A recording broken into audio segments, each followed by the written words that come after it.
এই 6টা দোয়া এবং জিকিরের মধ্যে সর্বপ্রথম হলো নবী করিম সাল্লাল্লাহু আলাইহি সাল্লামের প্রতি দুরূদ প্রেরণ করা। নবীজি সাল্লাল্লাহু আলাইহি সাল্লামের প্রতি দুরূদ প্রেরণ করার আমল এরকম আমল, আপনি যদি সারা দিনে শুধুমাত্র নবীজির প্রতি দুরূদ প্রেরণ করার আমলটাই জিকির হিসাবে সবচেয়ে বেশি করেন, দোয়া হিসাবে যদি এটাই আপনি সারাদিন করতে থাকেন, তো আপনার জন্য যথেষ্ট হবে। আল্লাহর কাছে আর কিছু না চাইলেও চলবে, আর কিছু না চাইলেও চলবে। দুরূদ মানে হলো নবীজির জন্য দোয়া করা। ভাই, আল্লাহ তার হাবিবকে রহম করবেন, আপনার আমার দোয়ার দিকে আল্লাহর তাকানোর কোনো ঠেকা আছে? নবীজি কি আমাদের দোয়ার কোনো মুখাপেক্ষী? কিন্তু আমরা তার জন্য দোয়া করলে ওই চান্সে আল্লাহ তাআলা আমাদের প্রতি অনুগ্রহ করবেন। একবার না, আপনি নবীজির প্রতি একবার রহমতের দোয়া করবেন, একবার দুরূদ পাঠ করবেন। মান সাল্লা আলাইয়া মাররাতান সাল্লাল্লাহু আলাইহি আশারা, নবীজি সাল্লাল্লাহু আলাইহি সাল্লাম বলেছেন, একবার আমার জন্য তোমরা দোয়া করলে, আমার প্রতি দুরূদ পাঠ করলে, আল্লাহ তাআলা তোমাদের জীবনে 10 বার 10 জায়গায় 10 টাইমস তোমাদের উপরে আল্লাহ তাআলা অনুগ্রহ করবেন। আপনি টেরও পাবেন না কত জায়গায় আল্লাহ অনুগ্রহ করেছেন। আল্লাহ বাঁচাই দিয়েছেন, একটুর জন্য শেষ হয়ে যান নাই। ওই যে দুরূদ পড়ছেন, আল্লাহ তাআলা রক্ষা করছে, আপনি খবরও নাই। আল্লাহ তাআলা আপনার প্রতি বিশাল একটা দান করছে, আপনি লক্ষ্যও করেন নাই। ওই যে দুরূদ পড়ছেন একবার, 10 বার রহমত হবে। এভাবে যত দুরূদ পড়বে সে তত রহমত এবং অনুগ্রহ পাবে। এক সাহাবী বলেছেন, ইয়া রাসূলুল্লাহ, আমি আমার দোয়ার কত অংশ আপনার জন্য রিজার্ভ রাখবো? আমি তো আল্লাহর কাছে অনেক কিছু চাইবো, অনেক কিছু নিবেদন করব, আপনার জন্য যেন আল্লাহ রহমত নাজিল করে, এটাই হলো দুরূদ। এই দুরূদটা আমি কি পরিমাণ রাখবো? 4 ভাগের 1 ভাগ, 3 ভাগের 1 ভাগ, অর্ধেক? এরপরে সাহাবী বলছেন, আসলে যদি সবগুলোই করি, উনি এক একটা পার্সেন্টেজ বলছেন, আর নবী করিম সাল্লাল্লাহু আলাইহি সাল্লাম বলছেন যে, তাকে বুঝাচ্ছেন যে আরো বেশি করতে পারলে ভালো হয়। তো সাহাবী বাড়াইতে বাড়াইতে শেষ পর্যন্ত বলেন যে, আমার দোয়া যদি সবগুলো আপনার জন্য করি, আমি যদি আর কোনো দোয়া না করি, শুধু আপনার জন্যই দোয়া করি, নবী করিম সাল্লাল্লাহু আলাইহি সাল্লাম তাকে সুসংবাদ দিলেন যে তাহলে তোমার আর কোনো সমস্যা থাকবে না, সব সমস্যা দূর হয়ে যাবে, তোমার কোনো পেরেশানি থাকবে না। ভাইরা আমার, দুরূদের আমল এমন একটা আমল যে আপনার জীবনে কোনো বিপদ, কোনো মুসিবত, কোনো পেরেশানি, কোনো সমস্যা দেখা দিয়েছে, আপনি যদি দুরূদ পড়তে থাকেন, কোনো কিছু মনে আসছে না, অনেক সময় ছাত্র জিজ্ঞেস করে, ভাই পরীক্ষার হলে পড়া ভুলে গেছি, কি করব? আমি দুরূদ পড়া শুরু করেন। আরবদেরকে দেখা যায় কোনো কিছু ভুলে গেলে তারা বলে আল্লাহুম্মা সাল্লি আলা মুহাম্মদ, আল্লাহুম্মা সাল্লি আলা মুহাম্মদ, এটা শুরু করে তারা। কারণ নবী করিম সাল্লাল্লাহু আলাইহি সাল্লাম এর হাদিস থেকে স্পষ্টভাবে, একটি নয় বহু হাদিস থেকে প্রমাণিত, যে ব্যক্তি দুরূদটা নিয়মিত পাঠ করবে, সালাত আলা নবীটাকে যে ব্যক্তি আঁকড়ে ধরবে, সব সময় তার মুখ থেকে সালাত সালাত সালাম চলতে থাকে, এই ব্যক্তির সকল গুনাহ আল্লাহ মাফ করে দিবেন, সকল পেরেশানি আল্লাহ তাআলা মুক্ত করে দিবেন। ভাইরা আমার, দুরূদের আমলটা এত গুরুত্বপূর্ণ আমল, এটা আমরা করি এখন। অনেকে আছেন যে আনুষ্ঠানিকতা যখন থাকে দুরূদের, মিলাদের, তখন একটু সালাত আলা নবী যেভাবে করেন, আর বাকি অনেকে আছেন যেগুলো করারও কোনো খোঁজ খবর নাই। দুরূদ বেশি বেশি করে পাঠ করবো তো ইনশাআল্লাহ। সবচেয়ে শ্রেষ্ঠ দুরূদ, সবচেয়ে উত্তম দুরূদ হলো দুরূদ ইব্রাহিম, যেটা নামাজে পড়েন। আর সবচেয়ে সংক্ষিপ্ত দুরূদ হলো সাল্লাল্লাহু আলাইহি ওয়াসাল্লাম। এছাড়া নবীজির প্রতি দোয়ামূলক যে কোনো দুরূদই আল্লাহর কাছে গ্রহণযোগ্য হতে পারে, যদি দুরূদের অর্থের মধ্যে, কথা বলার মধ্যে খারাপ কিছু না থাকে।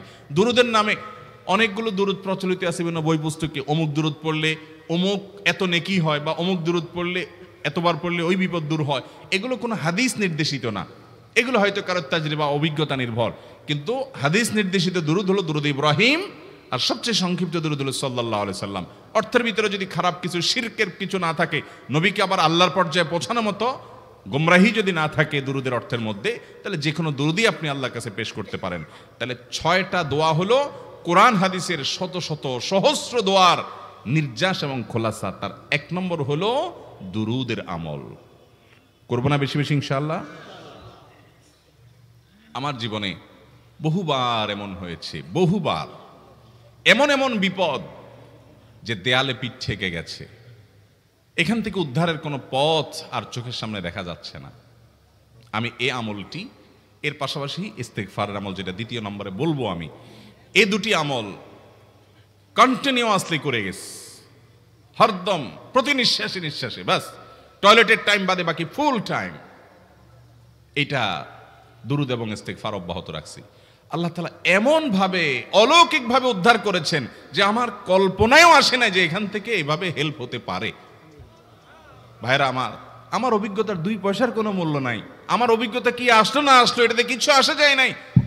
রহমতুল্লিল আলামিন আল্লাহর রাসূল আল্লাহর নবী ওয়াদা করেছেন যে আপনার পেরেশানি দূর হবেই হবে ইনশাআল্লাহ। অতএব দুরূদের আমল বেশি বেশি করব না ইনশাআল্লাহ। নাম্বার 2, ইস্তেগফার। ইস্তেগফার এটাও বেশি বেশি করতে হবে, দুরূদও বেশি বেশি করতে হবে। দুরূদের ব্যাপারে নবী করিম সাল্লাল্লাহু আলাইহি সাল্লাম এক হাদিসে বলেছেন, আকসিরু আলাইয়া মিনাস সালাতি মিন ইয়াউমিল জুমআতি ওয়া লাইলাতিল জুমআহ।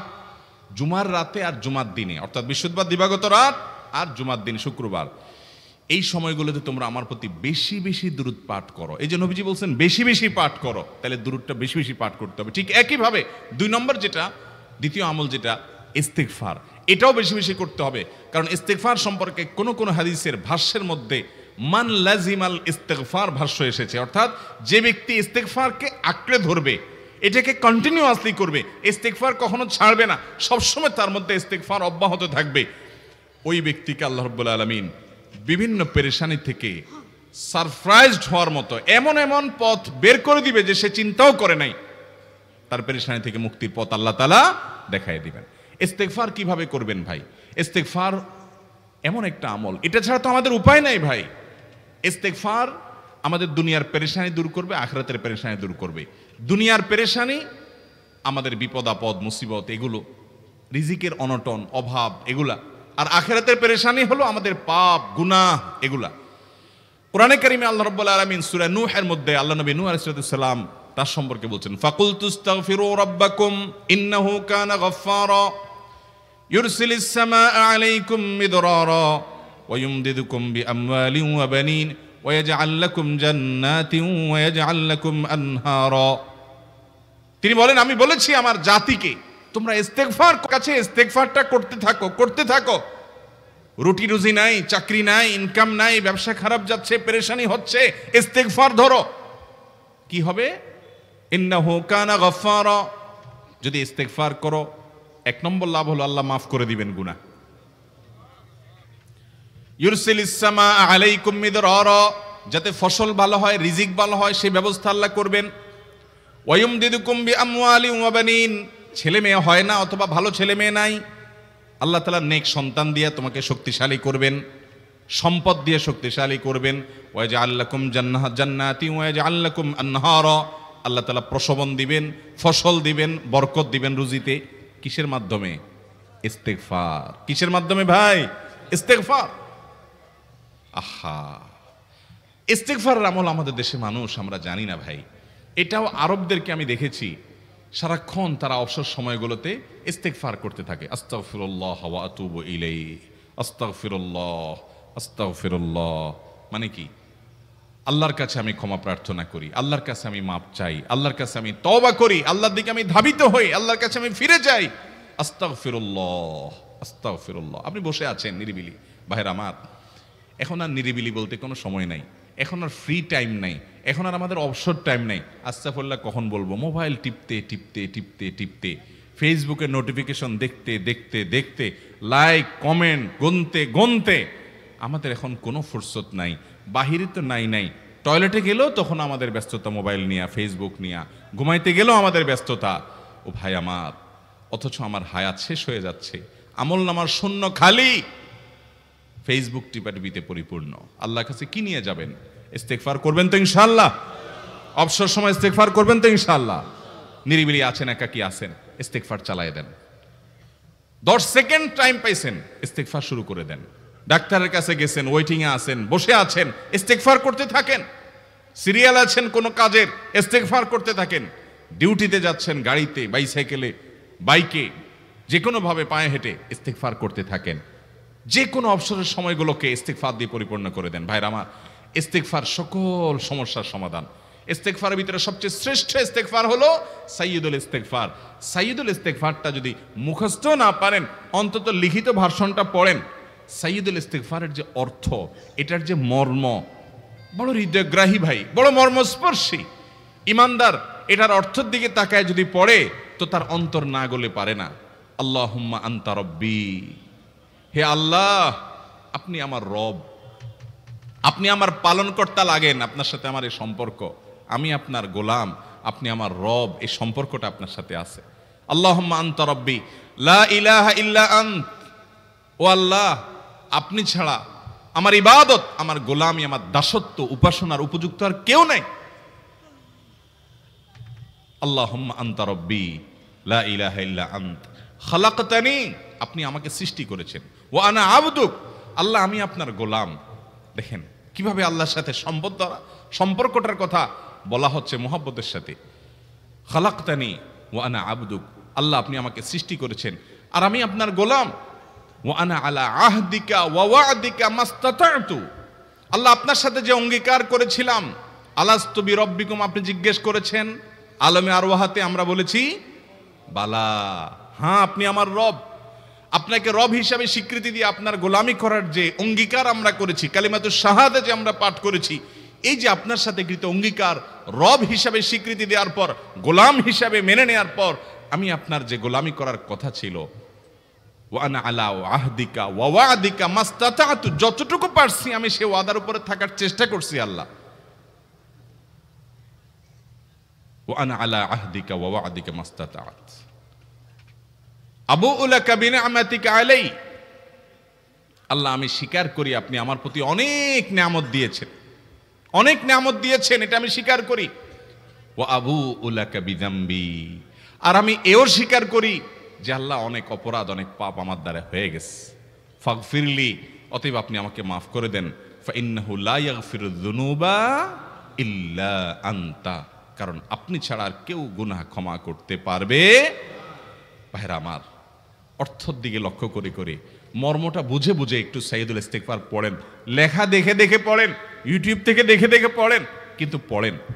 আল্লাহুম্মা আনতা রাব্বি লা ইলাহা ইল্লা আন্ত খালাকতানি ওয়া আনা আবদুকা ওয়া আনা আলা আহদিকা ওয়া ওয়া'দিকা মাস্তাতা'তু আউযু বিকা মিন শাররি আবুউ লাকা বিনি'মাতিকা আলাইয়া ওয়া আবুউ লাকা বিযামবি ফাগফিরলি ফাইন্নাহু লা ইয়াগফিরুয যুনুবা ইল্লা আনতা। এটা হলো বড় ইস্তিগফার। এত বড় ইস্তিগফার পড়তে পারেন না, কোনো পেরেশানি নাই, কোনো অসুবিধা নাই। সবচেয়ে ছোট ইস্তিগফার হলো আস্তাগফিরুল্লাহ আস্তাগফিরুল্লাহ আস্তাগফিরুল্লাহ। আল্লাহ আপনার কাছে ক্ষমা চাই, কত ভুল হয়ে যায়, কত অন্যায় হয়ে যায়। ভাইরা আমার, এটা হলো রিমুভার। ভুল করে কিছু লিখছেন, রিমুভ করে ফেলছেন, শেষ হয়ে গেছে। আপনি ঘন ঘন ইস্তিগফার পড়তে থাকেন, অগণিত ভুল হয়, অগণিত ত্রুটি হয়, বারবার ইস্তিগফার এগুলোকে সবগুলোকে শেষ করে দেয়। ভাইরা আমার, নিরাপত্তা এনে দেয়। আল্লাহ কোরআনে কারিমে বলেছেন যে আপনার রব আপনার কওমের প্রতি আযাব নাজিল করবেন না যদি আপনি থাকেন, আর যদি তারা ইস্তিগফারে রত রাখে তাহলে গণ আযাব আল্লাহর পক্ষ থেকে আসবে। অতএব ভাইরা আমার, ইস্তিগফার বেশি বেশি করতে হবে। 6টা আমল, 6টা জিকির, দোয়া হলো শত শত হাজার দোয়া এবং জিকিরের সান্নিধ্যাসের। দ্বিতীয়টা হলো ইস্তিগফার। চেষ্টা করব না ইনশাআল্লাহ ইস্তিগফার করার, চলতে ফিরতে আস্তাগফিরুল্লাহ ওয়া আতুবু ইলাইহি, অথবা শুধু আস্তাগফিরুল্লাহ। আরেকটা ইস্তিগফার হাদিসে বর্ণিত, আস্তাগফিরুল্লাহাল্লাযী লা ইলাহা ইল্লা হুয়াল হাইয়ুল কাইয়্যুম ওয়া আতুবু ইলাইহি ওয়া লা হাওলা ওয়া লা কুওয়াতা ইল্লা বিল্লাহ। এটাও ইস্তিগফার। তাহলে একটা বড় ইস্তিগফার, একটা মিডিয়াম, একটা ছোট, যার যেটা সুবিধা হয় এটা পড়েন। বড়টা হলো সাইয়্যিদুল ইস্তিগফার, সবচেয়ে শ্রেষ্ঠ ইস্তিগফার যেটা হাদিসে বর্ণিত হয়েছে। সাইয়্যিদুল ইস্তিগফার নবীজি সকাল সন্ধ্যা পাঠ করতেন, বিভিন্ন সময় পাঠ করতেন, রাতে পাঠ করার কথা বলতেন। সাইয়্যিদুল ইস্তিগফার পাঠ করলে আল্লাহ রাব্বুল আলামিন ওই দিনে, ওই রাতে, ওই ব্যক্তি মারা গেলে তার সব গুনাহ খাতা মাফ করে তাকে জান্নাত দিবেন ইনশাআল্লাহ। অতএব ভাইরা আমার, সাইয়্যিদুল ইস্তিগফার সবচেয়ে বড়, আস্তাগফিরুল্লাহাল্লাযী লা ইলাহা ইল্লা হুয়াল হাইয়ুল কাইয়্যুম ওয়া আতুবু ইলাইহি ওয়া লা হাওলা ওয়া লা কুওয়াতা ইল্লা বিল্লাহ। এটা হলো মাঝারি ধরনের। আর সবচেয়ে ছোট ইস্তিগফার হলো আস্তাগফিরুল্লাহ ওয়া আতুবু ইলাইহি। তাহলে 6 আমলের কয়টা গেল? 2টা। প্রথমটা হলো দুরূদ আর দ্বিতীয়টা হলো ইস্তিগফার। নাম্বার 3, এটা আমাদের বেশিরভাগ মানুষ জীবনে হয়তো শুনেনও নাই, অনেকে হয়তো শুনছেন, আমল করা হয় না। খুব সীমিত সংখ্যক আল্লাহর বান্দার আমলের তৌফিক হয়। সেটা হলো ইয়া যাল জালালি ওয়াল ইকরাম। এটা একটা জিকির, আল্লাহ তাআলাকে ডাকা, আহ্বান করা, এটাই জিকির। ইয়া যাল জালালি ওয়াল ইকরাম। নবী করিম সাল্লাল্লাহু আলাইহি সাল্লাম বলেছেন, আলিজু বিয়াদিল জালালি ওয়াল ইকরাম, তোমরা ইয়াজাল জালালি ওয়াল ইকরাম এটাকে আঁকড়ে ধরো, এটাকে নিয়মিত করো, বেশি বেশি করে বলতে থাকো এটাকে সব সময় এটাকে মুদাওয়ামাতের সাথে কন্টিনিউয়াসলি এটা বলতে থাকো, ইয়াজাল জালালি ওয়াল ইকরাম। অনেক উলামায়ে কেরাম, মুহাদ্দিসিনে কেরাম ইয়াজাল জালালি ওয়াল ইকরাম কেন নবীজি এত বেশি বলতে বলেছেন, এটার মাধ্যমে আমাদের লাভটা কি, এর ব্যাখ্যা করতে গিয়ে বলেছেন, ইয়াজাল জালাল মানে হলো হে মহান মহান বড়ত্বের অধিকারী, হে জালালের অধিকারী, হে জালাল, ওয়াল ইকরাম হে দানশীল। তাহলে প্রথম বাক্যে আল্লাহর বড়ত্বের কথা স্বীকৃতি দিয়ে প্রশংসা করা হয়, আর দ্বিতীয় বাক্যে হে দানশীল বলে আল্লাহ তাআলার কাছ থেকে চাওয়া হয় যে আপনি যেহেতু দানশীল এবং আপনি যদি মহান, অতএব আপনি আমাকে দান করেন। এটা ডাকলেই, আল্লাহকে এই বলে ডাকলেই চাওয়া হয়ে যায়। এই জন্য বেশি বেশি করে ইয়াজাল জালালি ওয়াল ইকরাম পড়তে হবে। অনেকে হয়তো নতুন শুনেছেন, আজকে থেকে শুরু করে দিবেন ইয়াজাল জালালি, সকাল বিকাল মনে থাকে না তো লিখে লিখে ওয়ালে টাঙ্গায় দেন, বাসা বাড়িতে এমন জায়গায় লিখে রাখেন তাকাইলে নজরে পড়ে, কারণ মোবাইলে আমাদেরকে সবকিছু ভুলায় দেয়, দুনিয়ার ব্যস্ততা সব ভুলায় দেয়। এই জন্য বেশি বেশি ইয়াজাল জালালি ওয়াল ইকরাম পড়বো। 3টা হয়ে গেল। নাম্বার 4 নম্বর যে দোয়া এবং জিকির করতে নবী করিম সাল্লাল্লাহু আলাইহি সাল্লাম সব সময় আমাদেরকে উৎসাহ দিয়েছেন, অনুপ্রেরণা দিয়েছেন। এবং ইবনে সাদি রাহিমাহুল্লাহ তিনি 6টা নির্যাস দোয়া এবং জিকির যে বলেছেন তার 4 নম্বর হলো লা হাওলা ওয়ালা কুওয়াতা ইল্লা বিল্লাহ। লা হাওলা ওয়ালা কুওয়াতা ইল্লা বিল্লাহ। লা হাওলা ওয়ালা কুওয়াতা ইল্লা বিল্লাহ, এটা হলো সারেন্ডার করা, আল্লাহর কাছে সারেন্ডার করা, আত্মসমর্পণ করা। মানে আল্লাহ ছাড়া কোনো ভালো কাজ করার ক্ষমতা কারণ নাই, করার তৌফিক দেওয়ার ক্ষমতা কারণ নাই, আর পাপ থেকে বাঁচানোরও ক্ষমতা কারণ নাই। এই জন্য আমি কেমন যেন আল্লাহর কাছে সারেন্ডার করছেন, লা হাওলা ওয়ালা কুওয়াতা ইল্লা বিল্লাহ। কোনো অবস্থা, কোনো সামর্থ্য এগুলো কারোর কাছে নাই, শুধুমাত্র কার কাছে আছে? আল্লাহর কাছে আছে। এই অর্থ বুঝে আপনি লা হাওলা ওয়ালা কুওয়াতা ইল্লা বিল্লাহ বেশি বেশি পাঠ করবেন। নবী করিম সাল্লাল্লাহু আলাইহি সাল্লাম বলেছেন, তোমাদেরকে কি আমি জান্নাতের একটা ভান্ডারের খবর দিব, যেটা জান্নাতের ভান্ডার, সওয়াব টওয়াব না, সাধারণ অল্প স্বল্প সওয়াব না, পুরো জান্নাতের ভান্ডারের সন্ধান দিয়ে দিব। সাহাবা ইকরাম তো চাইতেনই সেটা। নবীজি সাল্লাল্লাহু আলাইহি সাল্লাম তখন বলেছেন যে লা হাওলা ওয়ালা কুওয়াতা ইল্লা বিল্লাহ, এটা হলো কানজুম মিন কুনুজিল জান্নাহ, জান্নাতের ভান্ডার সমূহের মধ্যে থেকে একটা বড় ভান্ডার হলো লা হাওলা ওয়ালা কুওয়াতা ইল্লা বিল্লাহ। অতএব এই আমলটাও বেশি বেশি করবেন। 4 নম্বর আমল হয়ে গেল।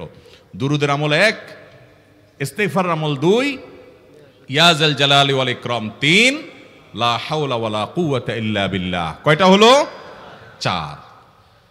5 নম্বর আমল হলো দোয়া ইউনুস। দোয়া ইউনুস জানা আছে তো? লা ইলাহা ইল্লা আনতা সুবহানাকা ইন্নী কুনতু মিনাজ জালিমিন। ভাইরা আমার, অর্থের দিকে তাকায়া মাঝে মধ্যে মোবাইল টোবাইল সব ফালায় রেখে একটু আল্লাহর সাথে কথা বলবেন, আল্লাহর সাথে একটু কানেক্টেড হওয়ার চেষ্টা করবেন, আল্লাহর সাথে একটু সংযুক্ত হওয়ার চেষ্টা করবেন। ডিসকানেক্টেড তো পুরো লাইফটা কাটাই দিলেন, একটু কানেক্টেড হওয়ার চেষ্টা করেন। প্রতিদিন কিছু সময় বসে একটু জিকির করেন, চলতে ফিরতে একটু আল্লাহকে সময় দেন। আপনি উপকৃত হবেন, আপনার কল্ব জিন্দা হবে, আমল নামা সওয়াবে পরিপূর্ণ হবে। লা ইলাহা ইল্লা আনতা সুবহানাকা ইন্নী কুনতু মিনাজ জালিমিন। অর্থের দিকে তাকান, কত মর্মস্পর্শী। লা ইলাহা ইল্লা আনতা, আল্লাহ আপনি ছাড়া কোনো সত্যিকারের মাহবুদ নাই, উপাস্য নাই। সুবহানাক, আপনি পবিত্র, আমি আপনার পবিত্রতা জ্ঞাপন করছি। ইন্নী কুনতু মিনাজ জালিমিন, তবে আমি সেসব মানুষদের অন্তর্ভুক্ত যারা নিজের প্রতি নিজে জুলুম করেছে, অবিচার করেছে, অন্যায় করে আমার নিজের পায়ে নিজে কুড়াল মেরেছি বহু। অতএব আপনি আমাদের প্রতি রহম করেন।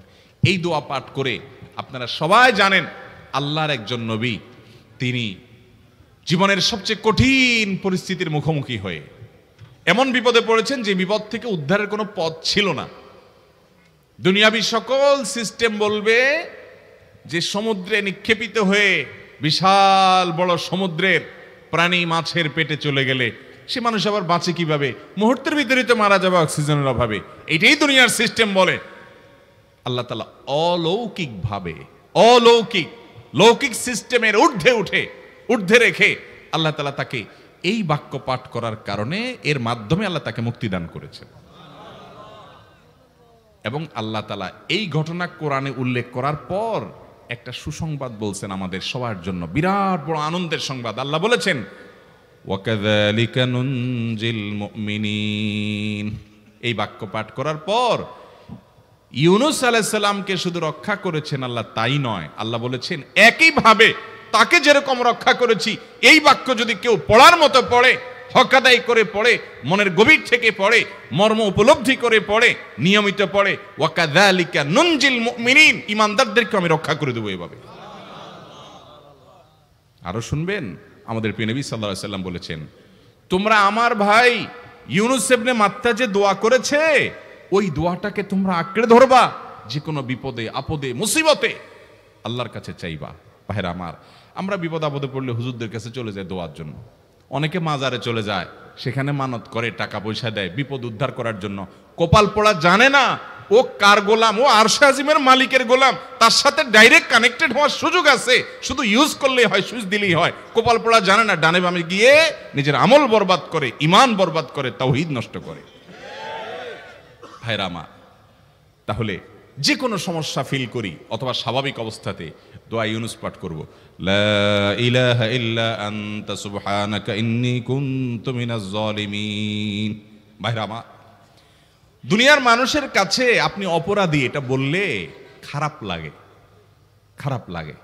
আপনি একটা অফিসে চাকরি করেন, দুর্নীতি করে চুরি করে ধরা পড়ছেন, বসের কাছে যে মাপ চাইছেন, স্যার ভুল হয়ে গেছে, আর কখনো করব না, লোভে পড়ে করে ফেলছি, বিপদে পড়ছিলাম, টাকা টানছিল স্যার, আর কোনোদিন করব না, মাফ করে দেন স্যার, চাকরিটা রাখেন স্যার।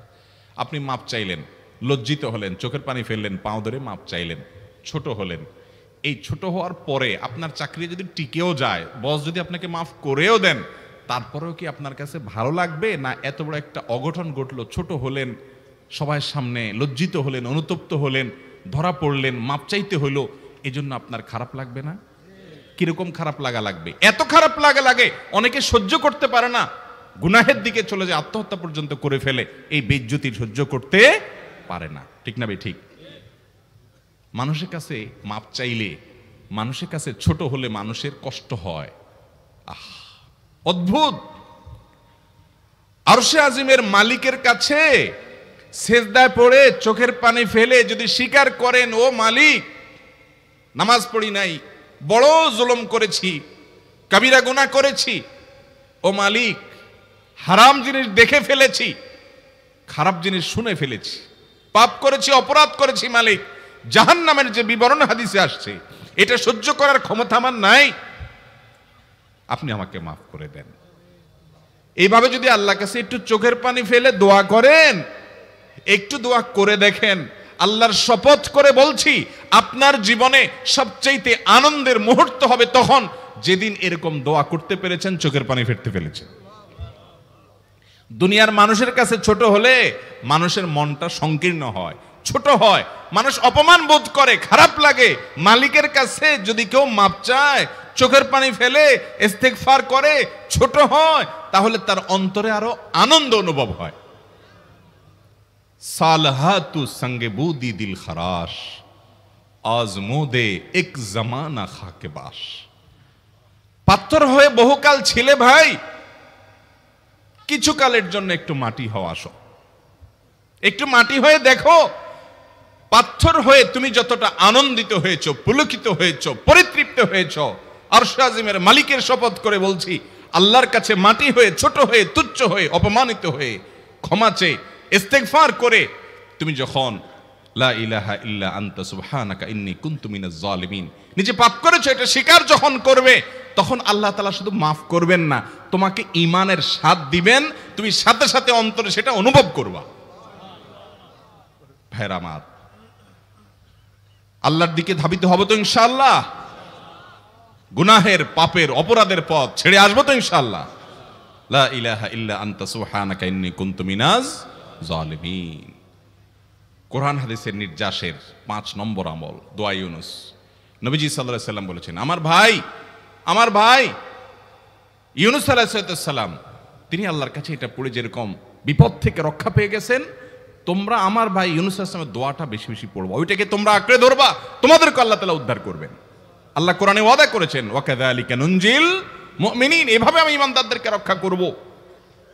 অতএব ভাইরা আমার, বিপদ আপদে ওই মাজারে দৌড় দিবেন না, হুজুরের কাছে দোয়া চান, এটাতে দোষের কিছু নাই, কিন্তু সবকিছুর আগে আপনি নিজে নিজের মালিকের কাছে চান। আমরা অনেকে দোয়া করি না, কেন করি না?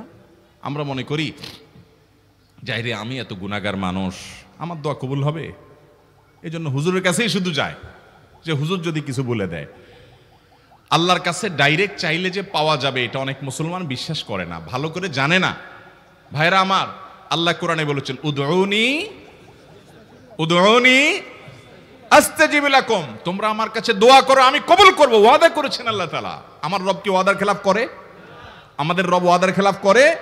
ইন্নাহু লা ইউখলিফুল মিআদ, তিনি ওয়াদার খেলাফ করেন না। তিনি বলেছেন তোমরা দোয়া করো, হালাল বক্ষণ থাকে, যদি হালাল উপার্জন যদি থাকে, শরীরে যদি হারাম যদি না থাকে, শর্ত আদায় করে দোয়া যদি করেন, দোয়া করে আবার হুলস্থুল যদি না করেন, তাড়াহুড়ো যদি না করেন, দোয়া করে আল্লাহর কাছে দরখাস্ত জমা দিয়ে দেন, দুরূদ পাঠ করেন, শর্ত আদায় করে দোয়া করেন, আপনি যত অপরাধী হন, যত গুনাহগার হন, যত পাপিষ্ঠ হন, আল্লাহ আপনার দোয়া কবুল করবে। আচ্ছা ভাই, আমরা যত খারাপ হই, আপনি নামাজ পড়েন না, আপনি ফিল্ম দেখেন, আপনি হারাম জিনিস দেখেন, আপনি অনেক খারাপ কাজ করেন, গালিগালাজ করেন, মানুষের হক মারেন, যত খারাপ আপনি হন, আপনি ইবলিসের চেয়ে বেশি খারাপ হতে পারবেন? ইবলিসের চেয়ে বেশি খারাপ হওয়ার সুযোগ আছে? খারাপের বাপ সে, তার মতো খারাপ তো আপনি চাইলেও হতে পারবেন না, ঠিক না বে ঠিক? আচ্ছা, এই ইবলিস আল্লাহর কাছে দোয়া করছে কখন? এমন সময় যখন আল্লাহ তাকে নির্দেশ করছে সিজদা করো, আদমের সম্মানে। সেই নির্দেশ সে লঙ্ঘন করেছে, ডাইরেক্ট আল্লাহর সামনে সরাসরি লঙ্ঘন, সরাসরি বিদ্রোহ। আপনার সামনে আপনার ছেলে, আপনার কর্মচারী, আপনার কাজের লোক ডাইরেক্ট যদি একটা জিনিস বলে পারবো না, কি পরিমাণ মেজাজ আপনার গরম হবে চিন্তা করেন। অথচ আপনিও মানুষ, সেও মানুষ, আর আল্লাহ হলেন সৃষ্টিকর্তা, এ হলো সৃষ্টি। সে যুক্তি দেখায়, খালাক্তানি মিন নার ওয়া খালাক্তাহু মিন তিন, আমারে আগুন থেকে তৈরি করছেন, তারে মাটি থেকে তৈরি করছেন, আমি কেন তারে সিজদা করব? তর্ক যুক্তি হাজির করে আল্লাহর নির্দেশকে আল্লাহর সামনে লঙ্ঘন করেছে। কত ডেঞ্জারাস সিচুয়েশন বুঝেন, কি পরিমাণ রাগ আল্লাহ রাব্বুল আলামিনের হওয়ার কথা। তার তো গুণবাচক নাম শুধু রহমান রহিম না, তার গুণবাচক নাম আছে কি? কাহার, জব্বার। তো আল্লাহ রাব্বুল আলামিনের এই গুণবাচক নামও তো আছে। তিনি তো প্রচন্ড রকমের কাহারের অধিকারী। তো আল্লাহর সামনে ডাইরেক্ট তার আদেশকে লঙ্ঘন করেছে, হঠকারিতা দেখিয়েছে, অহংকার করেছে, দম্ভ দেখিয়েছে, এত বড় বেয়াদবি করেছে। ওই টাইমে আল্লাহ তাআলা তো রাগ হওয়ার কথা। ওই রাগের সময়, ওই কঠিন সময় ইবলিস যখন আল্লাহ তাকে বললেন যাও ফখরুজ মিনহা ফাইন্নাকা রাজিম, জান্নাত থেকে বের হও, তুমি বিতাড়িত, আল্লাহ রাগ হয়ে তাকে জান্নাত থেকে বের করে দিলেন। ভাইরা আমার, এই রকম সময় পর্যন্ত ইবলিস দোয়া করে বসছে। কি দোয়া করছে? রব্বি আনজিরনি ইলা ইয়াউমি ইউবআসুন, আল্লাহ আমাকে সুযোগ দেন, কিয়ামত পর্যন্ত হায়াতটা দেন আমারে, দোয়া করে বসছে। কিন্তু আল্লাহ তাআলা কি করছেন? আল্লাহ বলছেন তো বড় সাহস তোর বেটা, মাত্র সিজদা করতে বলছেন করলি না, কমবখত, আবার দোয়া করস? আল্লাহ সেটা বলেন নাই। আল্লাহ কি করছেন? ইন্নাকা মিনাল মুনজারিন, যাও তোমাকে সুযোগ দেয়া হলো। সুবহানাল্লাহ। ইবলিস যদি আল্লাহর রাগ হওয়ার মতো সময়ে, ক্রোধ হওয়ার মতো সময়ে আল্লাহর সামনে আল্লাহর সরাসরি অবাধ্য হয়ে আল্লাহ তাকে বের করে দিচ্ছেন বিতাড়িত শয়তানকে, ওই টাইমে যদি দোয়া করার পর ইবলিসের দোয়া কবুল হয়, ও মুসলমান, আপনি আল্লাহর গোলাম হিসেবে নিজেকে স্বীকার করেন, আপনি যত পাপিষ্ঠ হন না কেন, আপনার দোয়া কেন কবুল হবে না? আল্লাহর কাছে দোয়া করবো না ইনশাআল্লাহ? ইবলিসই আমাদেরকে বুঝায়, ফুসলায়, তুই কোন মুখে দোয়া করবি আল্লাহর কাছে? তোর নামাজের ঠিক নাই, তোর ইবাদতের ঠিক নাই, এত আকাম কুকাম করস ফেসবুকে, ইউটিউবে, তোর মতো 2 নম্বর একটা মানুষ, কোন মুখে আল্লাহর কাছে দোয়া করবি? থাক, দোয়া করিস না, আমি কেমনে এই মুখ নিয়ে দোয়া করবি? এটা যখন আপনার মনের ভিতরে আসে, তখন বুঝবেন যে মিস্টার ইবলিস অ্যাক্টিভ হয়ে গেছে আপনার শরীরে। কথা কি বুঝাতে পারছি? আল্লাহর কাছে দোয়া করবেন তো ইনশাআল্লাহ? এই 6টা দোয়া জিকিরের 5 নম্বর দোয়া ইউনুস, অর্থ সহকারে বুঝে বুঝে আল্লাহর কাছে চাইবেন এবং দোয়া করবেন। 6 নম্বর হলো সুবহানাল্লাহ, আলহামদুলিল্লাহ, লা ইলাহা ইল্লাল্লাহ, আল্লাহু আকবার। এই বাক্যগুলো দেখবেন ঘুরে ফিরে নবী করিম সাল্লাল্লাহু আলাইহি ওয়াসাল্লাম সারাদিন পড়তেন, 5 ওয়াক্ত নামাজের পরে 33 বার দেখবেন। আবার দেখবেন সকাল সন্ধ্যায় সুবহানাল্লাহি ওয়া বিহামদি 100 বার, সুবহানাল্লাহি ওয়াল হামদুলিল্লাহি আল্লাহু আকবার 100 বার। আবার এগুলো মাঝে মধ্যে 10 বার, রাতে শোয়ার সময় 33, 34 বার। বিভিন্ন সময় দেখবেন ঘুরে ফিরে এই সুবহানাল্লাহ, আলহামদুলিল্লাহ, লা ইলাহা ইল্লাল্লাহ, আল্লাহু আকবার, এগুলো একটা মিজানের পাল্লাকে পরিপূর্ণ করে দেয়। কোনোটা আসমান এবং জমিনের মধ্যবর্তী জায়গায় সওয়াব দিয়ে পরিপূর্ণ করে দেয়। এত বেশি ফজিলতপূর্ণ জিকির। এই জন্য পুরো কোরআন হাদিসের দোয়া এবং জিকিরের নির্যাসের শেষ এবং 6 নম্বর হলো বেশি বেশি করে দিন রাত 24 ঘন্টা যখন সুযোগ পাবেন, যেখানে যেখানে হাদিসে যে সংখ্যা বলা আছে ওটাতে করবেনই, ওর বাইরেও বেশি বেশি করে সুবহানাল্লাহ, আলহামদুলিল্লাহ, ওয়া ইলাহা ইল্লাল্লাহ, আল্লাহু আকবার বেশি বেশি করবো না ইনশাআল্লাহ। আবারও বলছি, পুরো কোরআন হাদিসের দোয়া এবং জিকিরের নির্যাস 6টির একটি হলো, এটি ইবনে সাঈদী রাহিমাহুল্লাহর গবেষণা, তার গবেষণার আলোকে তিনি এটা পেশ করেছেন। এটি আবার কোন হাদিস থেকে নির্যাস বের করে দেওয়া হয়েছে সে নয়, এটা একজন মুফাসসিরের গবেষণা। তিনি বলেছেন কোরআন হাদিসে যত দোয়া বলা হয়েছে সবগুলার মর্ম কথা এর মধ্যে চলে আসে। তাছাড়া নবী সাল্লাল্লাহু আলাইহি সাল্লাম এবং কোরআনে এইগুলাকে বেশি বেশি করতে বলেছেন। আলিজ্জু, আকফিরু, মান লাজিমা, এই শব্দগুলো ব্যবহার করা হয়েছে। এই জন্য এগুলো বেশি বেশি করে করতে হবে। এই যে শেষেরটা নবী সাল্লাল্লাহু আলাইহি ওয়াসাল্লাম সবসময় বিভিন্ন জায়গায় করতেন। আবারও বলছি, নাম্বার 1 দুরুদ, নাম্বার 2 ইস্তিগফার, নাম্বার 3 ইয়া যাল জালালি ওয়াল ইকরাম, নাম্বার 4 লা হাওলা ওয়ালা কুওয়াতা ইল্লা বিল্লাহ, জান্নাতের ভান্ডার এটা, নাম্বার 5 লা ইলাহা ইল্লা আনতা সুবহানাকা ইন্নী কুনতু মিনাজ জালিমিন, বিপদ না আসলেও স্বাভাবিক অবস্থায় পড়বেন। নাম্বার 6 সুবহানাল্লাহি ওয়াল হামদুলিল্লাহি ওয়া লা ইলাহা ইল্লাল্লাহু আল্লাহু আকবার। নিয়মিত করব তো ইনশাআল্লাহ।